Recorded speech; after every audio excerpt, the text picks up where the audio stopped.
কালো মেয়েরা ছোট থেকে এক ধরনের অবহেলার মধ্যে দিয়ে বড় হয়। এটা হয়তো সবাই বুঝতে পারে না, কিন্তু যারা এর ভেতর দিয়ে যায় তারাই জানে প্রতিটা কথার আঘাত কতটা গভীর।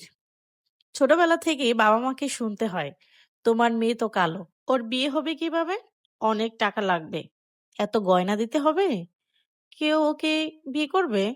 এসব কথা শুধু বাবা মাকেই কষ্ট দেয় না, একটা ছোট মেয়ের মনের গভীরেও ক্ষত তৈরি করে।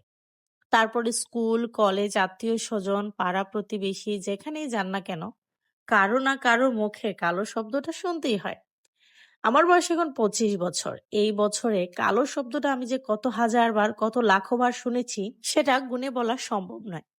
সবচেয়ে কষ্টের বিষয় হলো, কেউ নিজের ইচ্ছায় কালো হয়ে জন্মায় না।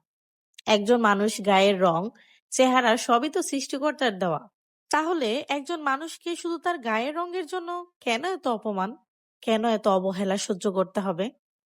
শ্বশুরবাড়ি হোক, সমাজ হোক বা আত্মীয় স্বজন, অনেক জায়গাতেই কালো মেয়েদের এমন ভাবে বিচার করা হয় যেন তারা কোনো অপরাধ করে ফেলেছে। অনেক সময় একজন ছেলে যদি একটি কালো মেয়েকে বিয়ে করে, তখন তাকেও শুনতে হয়, আর কোনো মেয়ে পাওনি, এমন মেয়েকে বিয়ে করতে হলো। একজন মানুষের মূল্য কি তার গায়ের রঙের, তার মন, চরিত্র, ভালোবাসা, সততা এসবের কি কোনো মূল্য নেই? আমরা যদি সত্যিই মানুষকে সম্মান করতে শিখি, তাহলে তার গায়ের রং নয়, তার মানসিকতা দেখব। কারণ সৌন্দর্য রঙে নয়, সৌন্দর্য মানুষের চরিত্রে, ব্যবহারেই।